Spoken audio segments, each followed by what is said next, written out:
எனதருமை தேசியவாதிகள் அனைவருக்கும் வணக்கம் அண்ட் ஜெய் ஸ்ரீராம். தமிழகத்தின் நிதியமைச்சர் திரு மேரி வில்சன். எப்பா அது மேரி கிடையாதுப்பா, மரியப்பான்னு சொல்லாதீங்க. அந்த ஸ்பெல்லிங் மேரின்னு தான் வருது. கூகுள்ல தேடி பார்க்கும்பொழுதும் கூட மேரி வில்சன் அப்படின்ற மாதிரி தான் காட்டுது. மரிய வில்சன் சொல்லணுமா? சரி, ஓகே, மரிய வில்சன்னே சொல்றேன். தமிழகத்தின் நிதியமைச்சரா இருக்கக்கூடிய திரு மரிய வில்சன் அவருடைய சமீபத்திய சட்டசபை பேச்சுக்கள்லாம் பார்க்கும்பொழுது எனக்கு அது சட்டசபை மாதிரியே தெரியல. திருச்சபை மாதிரி தான் தெரியுது. கிறிஸ்தவ மதத்தை தூக்கி பிடிக்கிறேன்னு சொல்லி அவர் தமிழ் மொழியை தூக்கி போட்டு மிதிக்கிற மாதிரி தான் எனக்கு தெரியுது. எனக்கு ஒரு மொழி என்னோட கிறிஸ்டியானிட்டி கற்றுக் கொடுத்துருக்கு. அன்பு மொழி, அமைதி மொழி, இரக்கத்தின் மொழி. இது பாதி பேருக்கு எவ்வளவு தமிழ் படிச்சாலும் தெரியாது. எனக்கு என் கிறிஸ்துவம் ஒரு மொழியை கத்து கொடுத்துருக்கு. அன்பு மொழி, அமைதி மொழி, இரக்கத்தின் மொழி, கருணை மொழி. சார், எப்படி சார் நீங்க இது மாதிரிலாம் பேசுறீங்க? நீங்க பேசுற விஷயத்துல கொஞ்சமாச்சும் நியாயம் இருக்கா சார்? கிறிஸ்துவ மத மாற்றத்தின் பொழுது உலகம் முழுக்க எத்தனை அப்பாவி பொதுமக்களை இந்த மிஷினரிகள் கொன்னானுங்க. நம்ம பாரத தேசத்துல செயற்கான பஞ்சத்தை உருவாக்கி இங்க எத்தனை மக்களை கொன்னானுங்க. ஆப்பிரிக்கால இன அழிப்பு நடந்தது. போப்பாண்டவர் இருக்கார் இல்லையா, அவர் சமீபத்துல அதுக்காக மன்னிப்பு கேட்டாரு. தெரியாம பண்ணிட்டோம், மன்னிச்சிருங்கன்னு சொல்லி வருத்தம் தெரிவிச்சிருக்காரு. இப்ப நீங்க சட்டசபையில நின்னுகிட்டு அன்பு, கருணை, இரக்கம் இதை பத்திலாம் பேசிட்டு இருக்கீங்க. நீங்க இது மாதிரி பேசுனீங்கன்னா எதிர்க்கட்சியில் இருக்கிறவங்க, ஊடகங்கள், தாவேக்காவுக்கு எதிராக அரசியல் பேசக்கூடியவர்கள் அவங்களாம் அமைதியா இருப்பாங்களா? கண்டிப்பா இருக்க மாட்டாங்க. வேற யாராச்சும் இது மாதிரி பேசியிருந்தா கூட அவங்க அமைதியா இருந்திருப்பாங்க. பட் நீங்க இது மாதிரி பேசினதுனால அவங்களாம் என்ன பண்ணியிருக்காங்க, உங்களுடைய குடும்ப சண்டையில நீங்க எப்படி ரியாக்ட் பண்ணீங்க, நீங்க என்னென்னலாம் செஞ்சீங்க அப்படின்றதெல்லாம் எடுத்து போட்டுட்டு வந்துட்டு இருக்காங்க. இப்படிதான் பண்ணுவாங்க. ஏன்னா நீங்களும் இதை மாதிரி தான் செய்வீங்க. தாவேக்காவும் இதை மாதிரி தான் செய்யும். எந்த கட்சியா இருந்தாலும் அவங்க இதை மாதிரியான விஷயங்கள் பேசும்பொழுது அவங்க என்ன யோகியமா, அவங்க என்ன ஒழுக்கமா, அவங்க என்னென்னலாம் செஞ்சிருக்காங்க தெரியுமா அப்படின்ற மாதிரி தான் எதிர்க்க இருக்கிறவங்க எடுத்து போடுவாங்க. ஆதாரங்களை பாருங்கள் சொல்லிட்டு வீடியோவை அள்ளி வீசுவாங்க. நீங்க செஞ்ச காரியங்கள் எல்லாத்தையுமே எடுத்து போட்டுட்டு இதுதான் உங்களுக்கு கிறிஸ்துவம் கத்து கொடுத்த மொழியா, இதெல்லாம் தான் உங்களுக்கு கத்து கொடுத்ததா, அப்ப அதை மாதிரிலாம் பண்ணிவிட்டு இப்ப என்ன நீங்க இப்படி பேசுறீங்க அப்படின்ற மாதிரியான கேள்விகளை கண்டிப்பா இந்த மக்கள் கேட்பாங்க. நிதியமைச்சர் வில்சன் அவர்கள், மரிய வில்சன் அவர்கள் பேச வேண்டிய விஷயத்தை டைரக்டா பேசியிருந்தாருன்னா இப்போ இவரை சுத்தி இவ்வளவு குழப்பங்கள் நடந்திருக்காது. யாரும் இவரை பார்த்து கேள்வி கேட்டிருக்க மாட்டாங்க. இவரு இன்னைக்கு ட்ரோல் மெட்டீரியல் ஆயிருக்க மாட்டாரு. யாரும் இவரை கிரிட்டிசைஸ் பண்ணியிருக்கவே மாட்டாங்க. எதிர்த்தரப்புல இருக்கக்கூடியவர்கள் ஒரு வாதத்தை முன்னெடுத்து வைக்கிறாங்க. ஆட்சி அதிகாரத்தில் இருக்கக்கூடிய நீங்க அந்த வாதத்துக்கு பதில் அளிக்கும் பொழுது பொறுப்புடன் பதில் அளிச்சிருக்கணும். ஏன்னா உங்களுக்கு சில ரெஸ்பான்சிபிலிட்டிஸ் இருக்கு. நிதியமைச்சர் நீங்க அந்த ஒரு ரெஸ்பான்சிபிலிட்டிஸ்ல இருந்து விலகிட்டு சாதாரண மக்கள் மாதிரி நீங்க ரியாக்ட் பண்ணிட்டீங்க. அவங்க சொன்னதுக்கு நான் பதில் அளிக்கிறேன்னு சொல்லிட்டு நீங்க என்னென்னலாம் பேசிருக்கீங்க? நான் யார் தெரியுமா? என் பிறப்பு எப்பேற்பட்ட பிறப்பு தெரியுமா? என் மதம் என்னன்னு தெரியுமா? என் மதம் எனக்கு என்னென்னலாம் சொல்லி கொடுத்துருக்கு தெரியுமா? என் மதம் சொல்லி கொடுத்த மாதிரி இங்க யாராலையும் சொல்லி கொடுக்கவே முடியாது தெரியுமா? அப்படின்ற மாதிரிலாம் பேசிருக்கீங்க. நீங்க இதை மாதிரிலாம் மதத்தை முன்னெடுத்து வைத்து மத அரசியல் செய்யும் பொழுது இங்க உங்களுக்கு எதிராக கேள்விகள் கண்டிப்பா எடுத்து வைக்கப்படும். நீங்க அதுக்கான பதில கண்டிப்பா சொல்லிதான் ஆகணும். அதுலயும் கிறிஸ்துவம் சொல்லி தரதெல்லாம் தமிழ் எவ்வளவு படிச்சாலும் அவங்களுக்கு புரியாது, தெரியாது அப்படின்ற ஒரு வார்த்தையை வேற இவர் விடுறாரு. கிறிஸ்தவ மதத்தை தூக்கி பிடிக்கிறேன்னு சொல்லி தமிழ் மொழியை தூக்கி போட்டு மிதிக்கிறாரு. ஒரு பக்கம் தமிழ் வாழ்த்து குறித்தான ஒரு தீர்மானத்தை நிறைவேற்றிட்டு இன்னொரு பக்கம் தமிழை குறித்து இது மாதிரிலாம் இவங்க பேசுறாங்க. தாவேக்காரங்க பேசுறாங்க. அண்ட் தமிழ் வாழ்த்து தான் முதல்ல பாடப்படும் அப்படின்ற மாதிரிலாம் சொல்றாங்க. பட் தாவேக்கா அமைச்சர் கலந்து கொண்ட ஒரு நிகழ்ச்சியில, அது கிறிஸ்துவ பள்ளின்னு நினைக்கிறேன், கிறிஸ்துவ நிறுவனம்னு நினைக்கிறேன், அங்க ஃபர்ஸ்ட் கிறிஸ்துவ பாடல் தான் பாடப்படுது. அவங்க மதத்துக்கு தான் ஃபர்ஸ்ட் மரியாதை கொடுக்குறாங்க. அவங்களுடைய பிரையாரிட்டி ஃபர்ஸ்ட் மதமா தான் இருக்கு. அது குறித்து அவங்க கேள்வி கேட்கவே இல்லை. தாவேக்கா அமைச்சரும் கேள்வி கேட்கவே இல்லை. ஃபர்ஸ்ட் கிறிஸ்துவ பாடல் பாடப்படுது, அதுக்கப்புறமாக தான் தமிழ் பாடல் பாடப்படுது. எங்க போச்சு உங்களுடைய தமிழ் பற்று? தாவேக்கா அமைச்சர் தமிழை குறித்து நேரடியாக ஏதாச்சும் தவறா பேசியிருந்தாருன்னா நாம கேள்விகள் கேட்கலாம். பட் அவரு தமிழ் மொழியை கொச்சப்படுத்தணும், தமிழ் மொழியை உதாசனப்படுத்தணும் அப்படின்ற ஒரு இன்டென்ஷனோட அவர் அப்படி பேசல. கிறிஸ்தவ மதத்தை பத்தி பேசும்பொழுது அவருக்கே தெரியாம அந்த ஒரு வார்த்தை வந்திருக்கலாம். எங்களுடைய மதிப்பு என்ன தெரியுமா, நாங்க எப்படிப்பட்டவர்கள் தெரியுமா அப்படின்ற மாதிரியான விஷயத்தை நம்ம சொல்லணும்னா இன்னொருத்தவங்களை இழிவுபடுத்தி தான் ஆகணும். அப்படி பண்ணாதான் இது உயர்ந்ததா தெரியும். நீங்க ஒரு விஷயத்தை பத்தி பேசுறீங்கன்னா அது குறித்து நீங்க பெருமையா பேசணும்னா இன்னொரு விஷயத்தை நீங்க சிறுமையா பேசணும். அதுக்கு ஈக்குவலா போட்டியா இருக்கக்கூடிய விஷயத்தை நீங்க சிறுமைப்படுத்தி பேசணும். அப்பதான் நீங்க எதை தூக்கி பிடிக்கணும்னு நினைக்கிறீங்களோ அதை உங்களால தூக்கி பிடிக்க முடியும். அதுதான் சுப்பீரியர்னு காட்ட முடியும். அந்த ஒரு துவனியில தான் நிதியமைச்சர் பேசியிருப்பாரு. இங்க இன்னொரு முக்கியமான பாயிண்ட்டையும் நான் சொல்ல ஆசைப்படுறேன். திரு மரியா வில்சன் இருக்கார் இல்லையா, அவர்கிட்ட எந்த விதமான தப்போ எனக்கு தெரிஞ்ச வரைக்கும் இல்ல. தமிழ் மொழி தெரியல, தமிழ் படிக்க தெரியல அப்படின்ற மாதிரிலாம் சொல்றாங்க இல்லையா, இது தமிழகத்துல இப்போ காமன் ஆயிட்ட ஒரு விஷயம். இது ரொம்ப ரொம்ப காமன் ஆயிடுச்சு. தமிழகத்துல இருக்கக்கூடிய முக்காவாசி பேருக்கு தமிழ் பேச தெரியும். தமிழ் பேசினா அவங்களால புரிஞ்சுக்க முடியும். பட் அவங்களுக்கு தமிழ் எழுத படிக்க தெரியாது.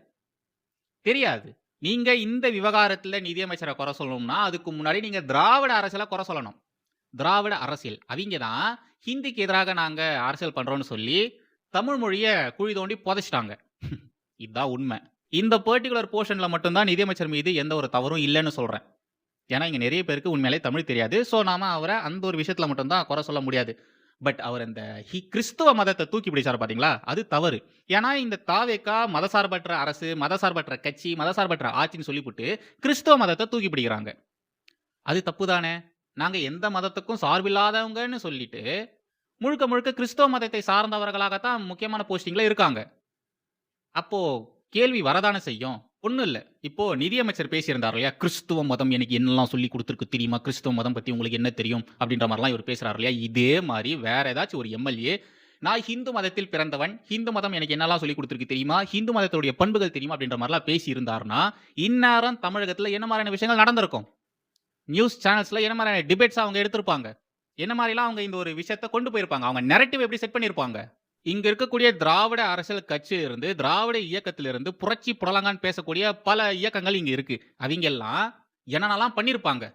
யோசிச்சு பாருங்க. உண்மையாலேயே தாவேக அரசினுடைய இந்த கிறிஸ்துவ மனநிலை இருக்கு இல்லையா? அது என்ன ரொம்ப யோசிக்க வைக்குது. திமுக இருக்காங்க இல்லையா? அவங்க ஆட்சி அதிகாரத்துல இருக்கும் பொழுது, நாங்க மதசார்பற்ற ஆட்சிய நடத்துறோம்னு சொல்லி, ஹிந்து மதத்த மட்டும் தான் தாக்கி பேசிட்டு இருந்தாங்க. ஹிந்து மதத்திற்கு எதிரான ஆட்சிய மட்டும் தான் அவங்க நடத்துனாங்க. இப்ப இந்த தாவேக அரசு, இவங்களும் நாங்க மதசார்பற்ற ஆட்சிய தான் நடத்துறோம்னு சொல்றாங்க. பட் இவங்க என்ன பண்றாங்க? கிறிஸ்துவ மத ஆதரவ கையில எடுக்குறாங்க.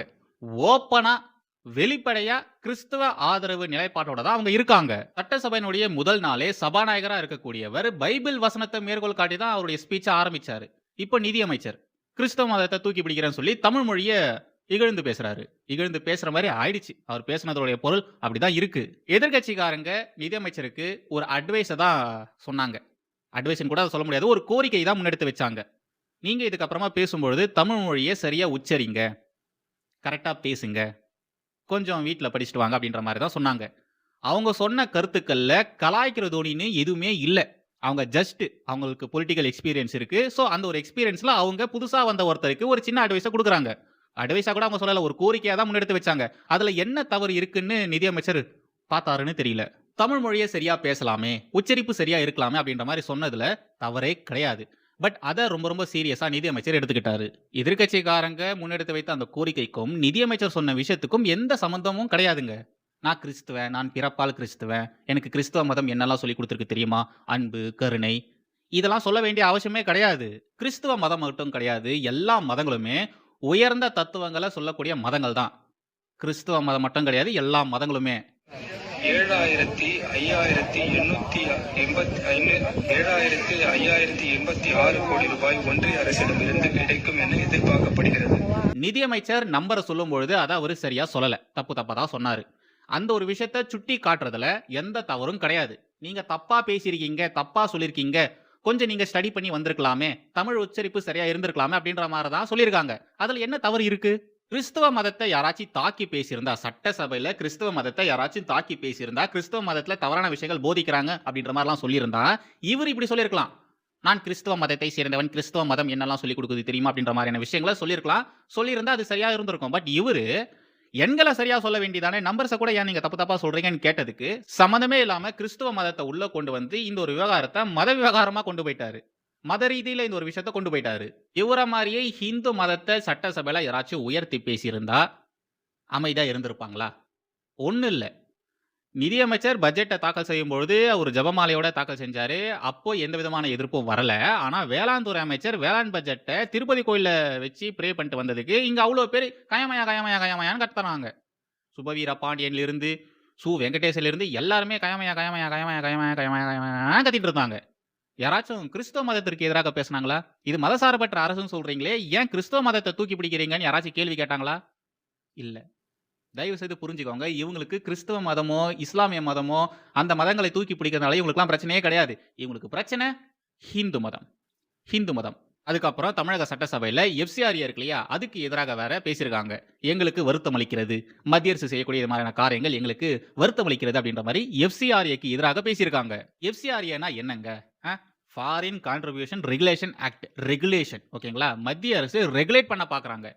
என்ஜிஓக்கள் வாங்கக்கூடிய காசை ரெகுலேட் பண்றாங்க. வெளிநாட்டில இருந்து ஃபண்ட் வருது. அந்த ஃபண்டை இவங்க ரெகுலேட் பண்றாங்க. அதுல என்ன தவறு இருக்கு? எனக்கு புரியல. அதுல என்ன தப்பு இருக்குன்னு சொல்லி சட்டசபையில அந்த ஒரு விஷயத்துக்கு எதிராக தமிழக அரசு பேசுது. மத்திய அரசு கிறிஸ்துவ நிறுவனங்கள நாங்க கையகப்படுத்த போறோம்னு சொல்லியிருக்காங்களா? இல்ல சர்ச்சுகள நாங்க அரசுடைமையாக்க போறோம்னு சொல்லியிருக்காங்களா?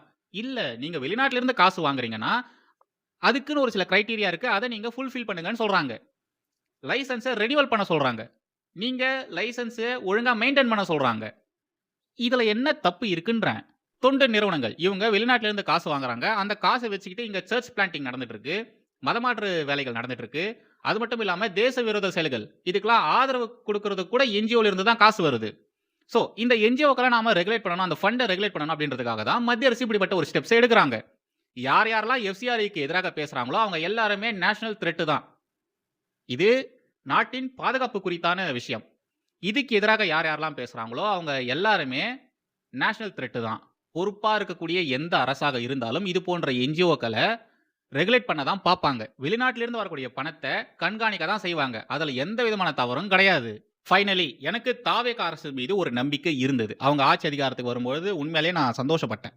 பெருமையாவும் இருந்தது. பட் இப்போ நாளாக தாவேகா மீது இருந்த அந்த ஒரு நம்பிக்கையானது குறைஞ்சுக்கிட்டே வருது. தாவேகாவ கம்பேர் பண்ணும்போது திமுகவே மேலு போலயே அப்படின்ற மாரி சொல்ல வச்சுட்டாங்க. தாவேகா தங்களை திருத்திக் கொள்ளவில்லை என்றால் சாரி டூ சே திஸ் அவங்களால சர்வை பண்ணவே முடியாது. அதுவும் தமிழக அரசியல் களத்துல திமுக மாதிரியான கட்சிகள் இருக்கிற இந்த ஒரு களத்துல அரசியல் களத்துல தாவேகாவால சர்வை பண்ணவே முடியாது. அடுத்த ஆட்சியும் தாவேகா தான் வரும். கண்டிப்பா முதலமைச்சராக விஜய் தான் வரப்போறாரு. இப்ப வாங்கின சீட்டை விட அதிகமான சீட்டுகள் வாங்கி அவர் கண்டிப்பா வருவாரு அப்படின்ற மாதிரிலாம் பேசின இந்த வாயாலேயே சொல்றேன்.